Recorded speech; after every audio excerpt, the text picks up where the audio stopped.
Hi everybody, this is Agnes from No Sediment, and today I will be answering your questions. There are many questions that I find in the comment section of No Sediment videos. And unfortunately, I don't always have the time to sit down and answer them all. And since we all have been super busy during the holiday season, at least I know I have been running around like crazy. What could be better than just sitting down, popping open a nice bottle of wine, and have a pleasant conversation with people I share similar interests with people who love wine. And I will also be announcing the winner of my giveaway, so stick around until the end of this video to find out who will be the winner to get this exclusive No Sediment hat. So I have here quite a lot of questions, both wine related and not so much, sent in on Instagram or YouTube by you guys. And I will do my best to answer them all. Shall we? So, where are you from, to study that region? Well, I am from Riga, Latvia, and it is way up north in Europe, and we don't have very huge winemaking history. We do experiment with some hybrids, and it is because Vitis vinifera usually dies over the winter. Just last week we had -20 during the day and -25 during the night, and not everything can survive that temperatures. Are Burgundy wines overpriced? Do you expect price correction soon? Well, I do think that Burgundy is very expensive, and definitely some wines are way overpriced. However, I don't think that there will be price correction anytime soon. There are people who are willing to buy those wines for those prices. There's limited amount produced of those wines. So while I do think that some wines are really overpriced, I don't think that the price will drop down anytime soon. At least majorly. What are your favorite books about wine? The more specific, the better. I will tell you this because I'm studying wine, and I don't want it to be, a little bit about everything. I want it to be deep dive.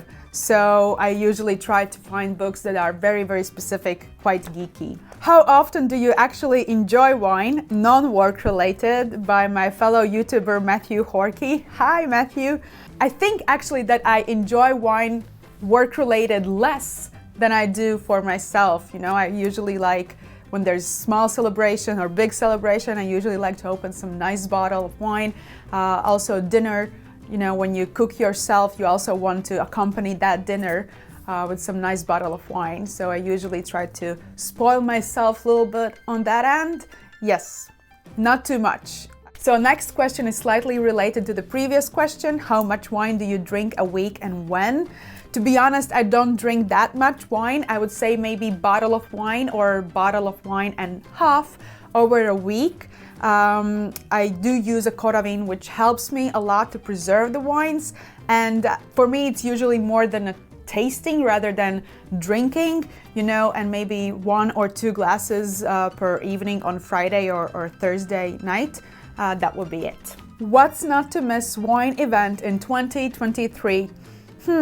I haven't prepared my schedule yet. I would say that one thing that didn't happen last year was Vinum in Vienna, so that might be one not to miss. Favorite Greek wine variety, if any? To be completely honest, I haven't been drinking too much Greek wines, not because I don't like them, but because they are hard to get in my country. But I do like this one. I think it is ancient and not that well recognized, Liatico. But I think since the very first time I tried it, I quite enjoyed it. And I think it is a very interesting and unique grape variety, red one. What champagne were you drinking this New Year's Eve? I was drinking l'Armagnac Bernier Le Chemin d'Avis Grand Cru from 2014 vintage. It was beautiful wine. What's your ultimate favorite wine? Champagne, champagne, and always champagne. How do you protect your teeth and general health when you taste, drink a lot as part of your job? So teeth is a very sensitive subject to me because they are sensitive. You know, some wines have very high acidity. The pH level can be as little as 2.9, which is devastating for teeth. So I always will sleep with the night guards over the night, and I use micronutrients that I add in those night guards for my teeth to kind of soak up all that I have lost. I use the softest toothbrush you can imagine. I never brush my teeth with whitening toothpaste. It is also meant for sensitive teeth. So this is something that I pay a lot of attention to. And as for health, I try to not drink too much alcohol, you know, and when I'm tasting, if I'm doing it for a job or for studies, I always spit out so I don't swallow. So I try to limit my alcohol consumption, and I have several days over the week when I don't drink alcohol at all, even though I'm tasting, and of course maybe small percentage of that you do absorb, but I'm trying to think of that. And also one more thing that's very important is to maybe also do some sports and not allow alcohol to consume your everyday life. Why did the Biondi Santi 2006 taste so damn good on Christmas Eve at my buddy's place? I don't know, Colin, probably because it's an epic wine. It should taste good. Do you have any coffee table wine books you would recommend? Well, I do have some that I would read over and over and over again until they are falling apart, and one of them is by Hugh Johnson. You can see it's right here. It is already falling apart. So this is Wine, A Life Uncorked. Absolutely amazing and beautiful read. And then another one is absolutely beautiful, Drinking with Valkyries by Andrew Jefford. And it is like small essays about his wine experiences, and his written word is just so amazing. Beautiful language. I love these books. Undervalued sparkling wines for New Year's Eve, less than $30. I think we like to hate Prosecco, but there are some amazing Proseccos out there, definitely worth trying.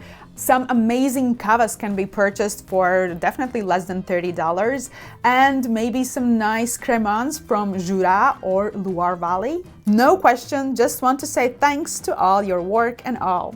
Thank you. Does your dog like wine? No.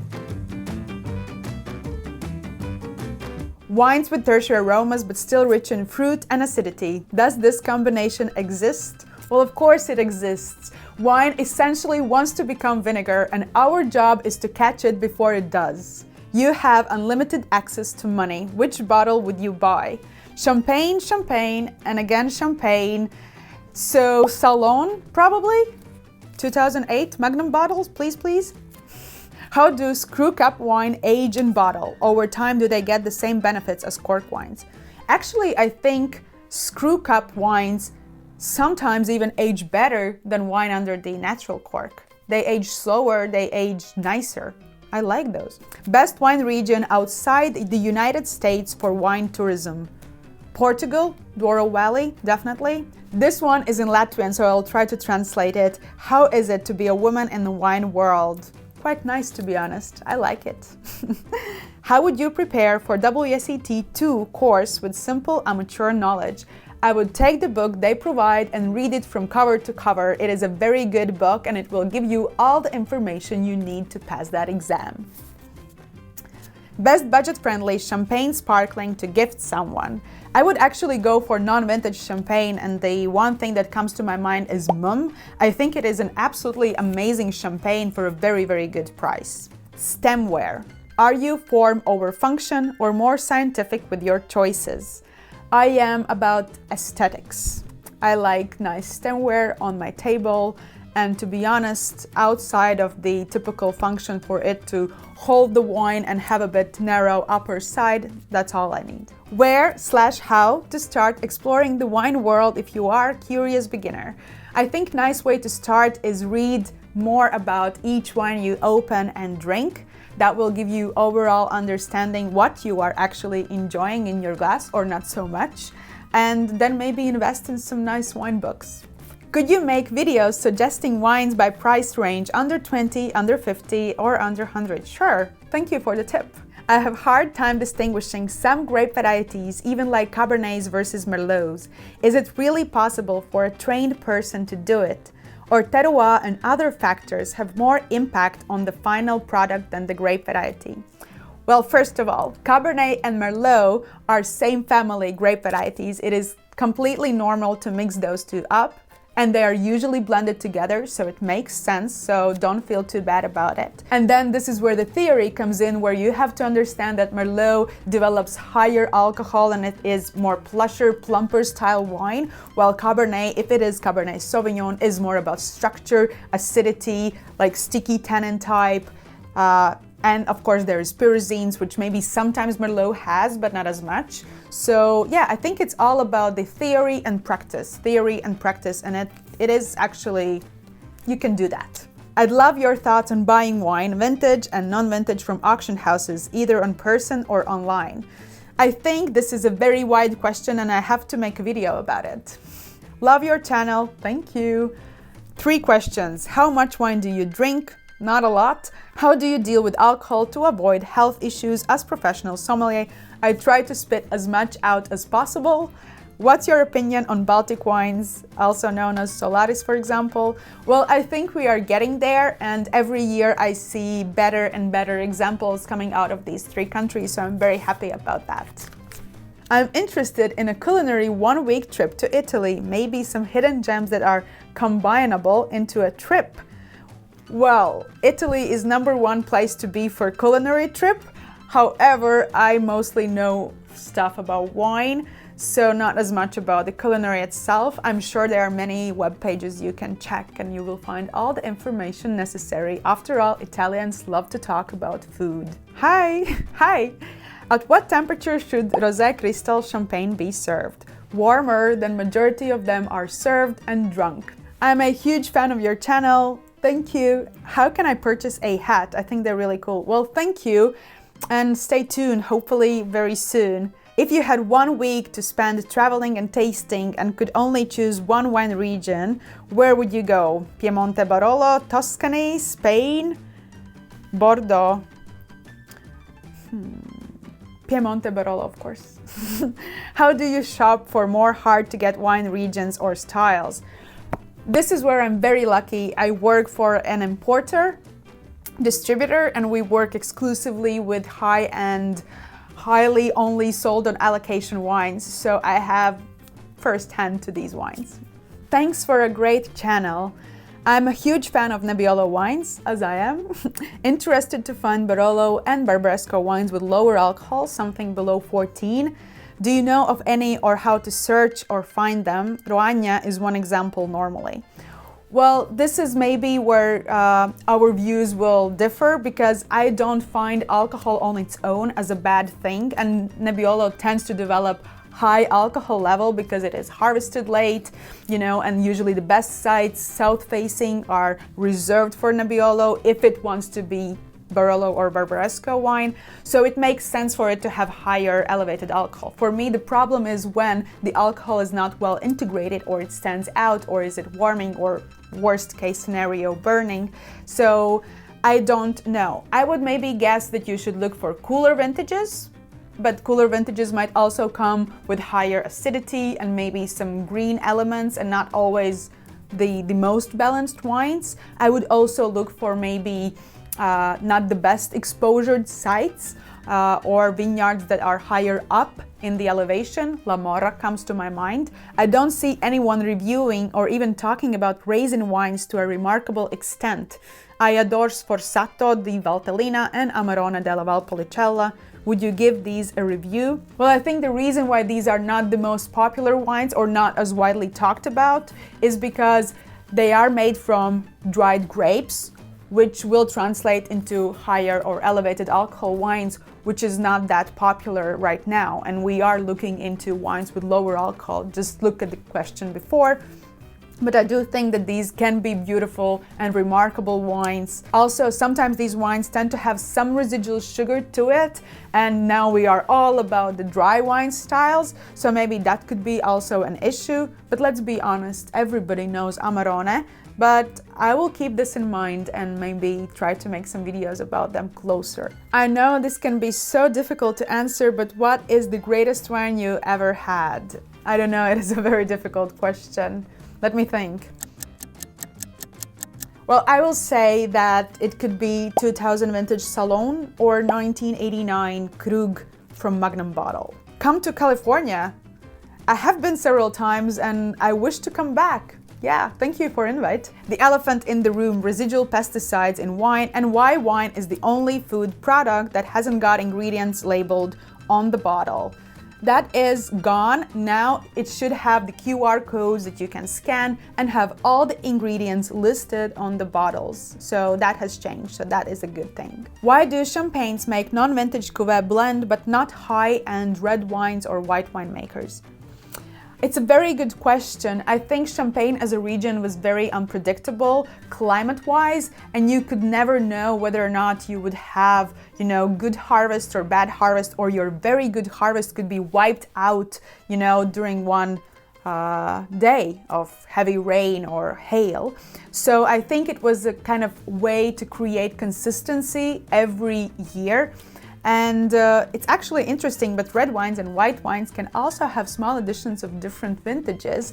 It's just if it's within the 10 or 15% that nobody really puts it on the label. So it's not always the case that it is really 100% from the very same vintage, and it depends on appellation. Charlize, is this you? I wish I was. Hi, I like wine quizzes. Could you do that now and then? Of course, I actually for a while did it for my Instagram account, and I could do it again. It was a lot of fun. Yeah, I don't mind. Would you rather drink Sauvignon Blanc and then Merlot, or Pinot Grigio and then Pinot Noir?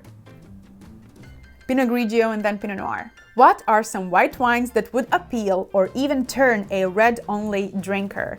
The easiest answer that comes to my mind are the orange wines, but they can be quite funky. So I would say that maybe look for fuller-bodied, richer style white wines, maybe something from northern or southern Rhone. How do you manage to enjoy loads of wines and get not addicted to alcohol? It is a hard work. Fleury, to chill or not to chill? That is the question. Slightly chill. There are in Saint-Emilion Grand Crus and Grand Cru Classés. Rather confusing. Want to know where the difference is and if both Grand Cru categories work with the same rules and regulations. So, Saint-Emilion Grand Cru is an appellation and Grand Cru Classé is a classification. That's the difference. Love to see a video on East European wines and Chinese wines. Also, it would be great to get a No Sediment tea. Thank you, and thank you for suggestions. I will keep that in mind this year. Awesome, 2 things spring to mind: elucidating the use and abuse of the labels Premier and Grand Cru. To what extent are these labels useful to consumers and indicative of quality?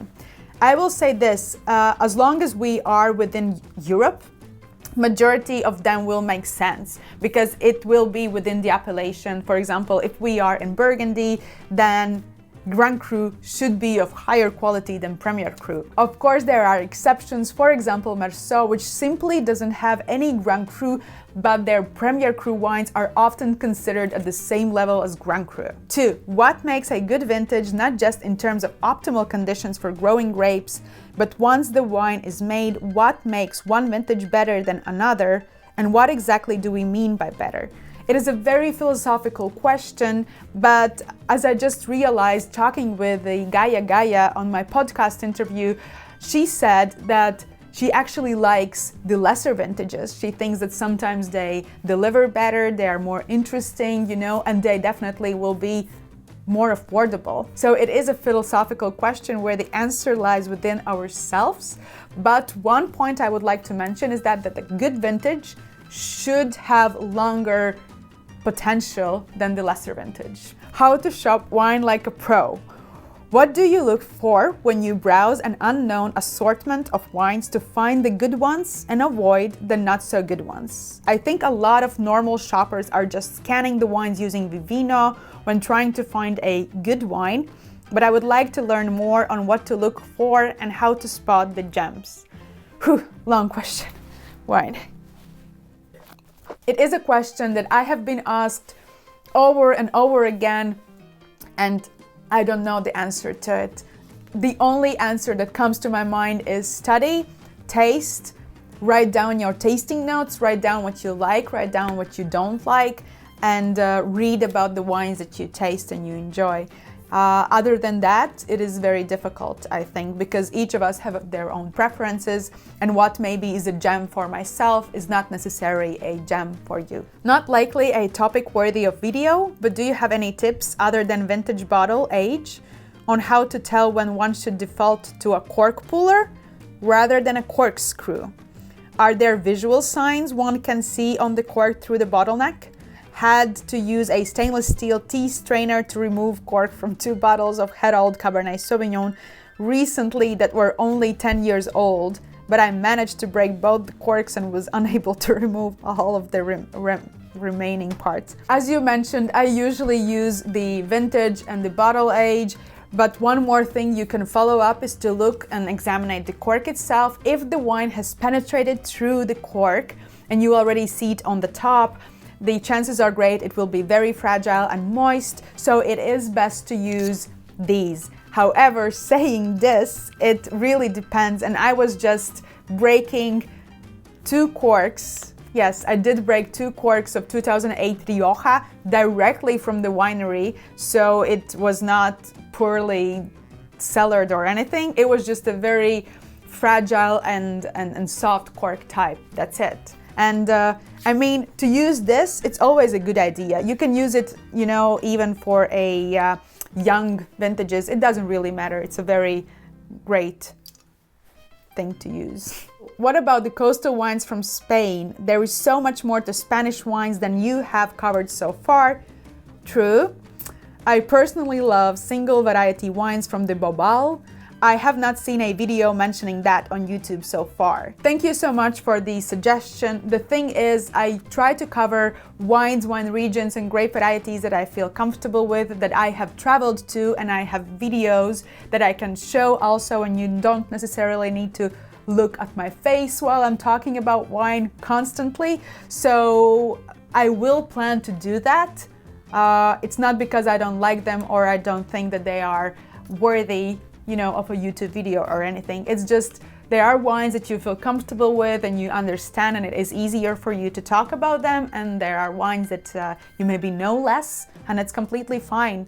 You know, all the wine professionals, they will focus on one specific thing. There are many who focus only on Bordeaux, who focus only on Tuscany or Champagne or Jerez, and maybe I haven't been focusing on Spain as much, but I hope to change that sometime soon.